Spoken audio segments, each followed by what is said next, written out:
जी, अस्सलाम वालेकुम dear students, I am professor Amees Ali. I am here to teach class 10th physics. Students, आज हमने new book का chapter number 10 है, उसका टॉपिक 3 जो है वो हमने डिस्कस करना है। ये आपका शॉर्ट क्वेश्चन है, ठीक है, इंपॉर्टेंट है, और इसमें 2-3 डेफिनेशन जो बनती है और एमसीक्यूज़ जो है वो भी हम साथ साथ डिस्कस कर लेंगे, ठीक है। अच्छा जी, चेंज ऑफ स्टेट किसे कहते हैं? स्टेट कहते हैं हालत को, ठीक है। और चेंज इन स्टेट, एक हालत का दूसरी हालत में चेंज हो जाना, इसको हम क्या कहते हैं? चेंज इन स्टेट कहते हैं, ठीक है। कहते हैं by observing or losing energy, the kinetic energy of the atom or molecules of a substance change changes that can lead to change in state of a matter. कि कोई भी ऐसा मॉलिक्यूल्स है, एटम है, ठीक है, उसकी काइनेटिक एनर्जी है, ठीक है। तो बेसिकली चीज़ें जो है ना, बेसिकली या तो एनर्जी को ऑब्जर्व करती हैं या फिर क्या करते हैं, लॉस करती हैं, ठीक है। इसी वजह से जो इनके अंदर जो चेंज आता है उसे हम क्या कहते हैं? Change of state in a matter कहते हैं, ठीक है। अब change in state of a substance से क्या मुराद है? यहाँ पे आप डायग्राम भी देख रहे हैं स्टूडेंट्स, ठीक है।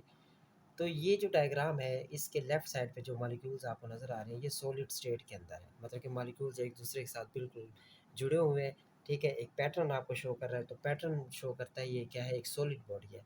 यहाँ पे देखिए मॉलिक्यूल्स के दरमियान क्या है स्टूडेंट? गैप है थोड़ा सा, ठीक है। और आपको पता है कि लिक्विड और गैसेस के अंदर क्या होता है? गैप होता है, ठीक है। जब ये मेल्टिंग प्रोसेस यहाँ से स्टार्ट होगा, इस सॉलिड को हम मेल्ट करेंगे तो इसकी एनर्जी क्या होगी? इंक्रीज होगी। तो ये सॉलिड जो है बेसिकली ये मेल्ट होके इस लिक्विड के अंदर क्या हो जाएगा? चेंज हो जाएगा। अगर आप इसे बर्फ़ समझ लें, क्योंकि ये आइस है, समझ लेते हैं हम, आइस लिक्विड के अंदर चेंज हो जाएगी। जैसे हम इसे हीट अप करेंगे, इसकी एनर्जी इंक्रीज़ होगी, ये देखें एनर्जी इंक्रीज़ हो रही है और ये लिक्विड फॉर्म के अंदर चेंज हो रहा है। हम अगेन इसे दोबारा, इसकी एनर्जी है जो बेसिकली, अगर ये इसी की लिक्विड को दोबारा हम सॉलिड फॉर्म में अगर हम लेके आए तो इसकी एनर्जी को हम क्या करते हैं?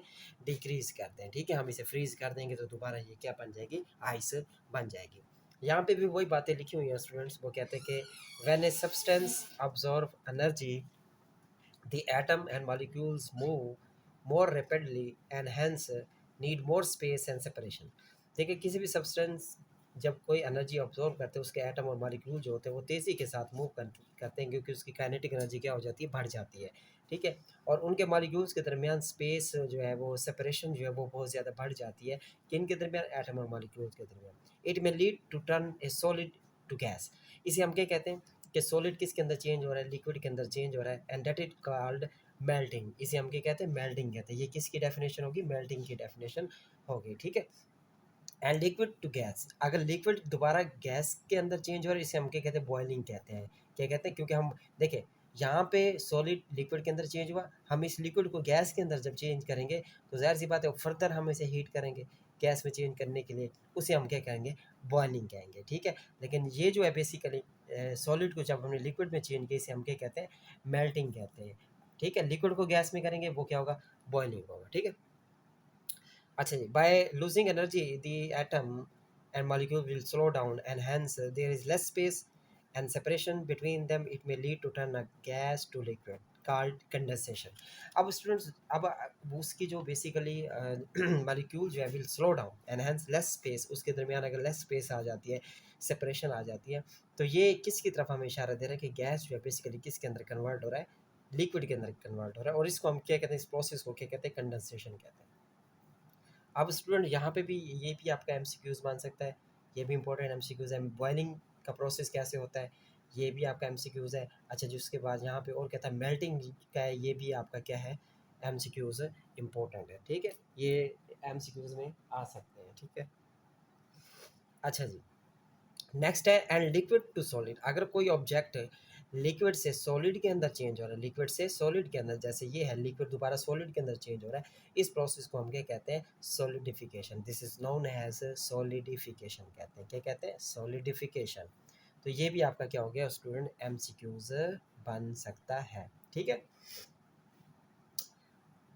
आगे इन्फॉर्मेशन है, ये भी आप याद रखिएगा। Keep in mind that intermolecular forces are strongest in solid due to least separation and the weakest in the gases, and molecules are far apart as compare to liquid and solid. अब इसमें ये paragraph बड़ा है, ये line जो है important है। Strong intermolecular forces solid के अंदर होती है, अगर हम कंपैरिजन करें गैसेस का और लिक्विड का अगर हम क्या करें कंपैरिजन करें, तो सबसे ज़्यादा जो फोर्स ऑफ अट्रैक्शन होती है, ये इंटरमोलिकुलर फोर्सेस होते हैं, वो सॉलिड के अंदर होते हैं, उससे कम फिर लिक्विड के अंदर, उससे कम फिर किसके अंदर होती है, गैसेस के अंदर। ठीक है, यहाँ पे मैं लिख देता हूँ कि इंटरमोलिकुलर फोर्सेस, इस चीज़ की मैं बात कर रहा हूँ। सबसे पहले क्या आएगी, सॉलिड, सॉलिड में सबसे ज़्यादा, फिर लिक्विड में उससे कम, फिर उससे कम किस में होगी, गैसेस के अंदर। ठीक है, सॉलिड्स, लिक्विड्स एंड गैसेस। ठीक है, ये सीक्वेंस भी आपने याद रखना है। एंड लाइन जो है, दिस इज द रीजन, यही वजह है that the gases exhibit the greatest relative thermal expansion while solids have the least expansion. वो यही कह रहे हैं कि इसी वजह से जो बेसिकली गैसेस के अंदर जो एक्सपेंशन हो रही है, ठीक है, वो गैसेस के अंदर क्या होती है, ज़्यादा होते हैं, सॉलिड के पास क्या होती है, थोड़ी होती है। ठीक है, तो ये आपका छोटा सा टॉपिक था स्टूडेंट्स, उम्मीद है आपको समझ आ गया होगा। अपना ख्याल रखिएगा, अल्लाह हाफिज़।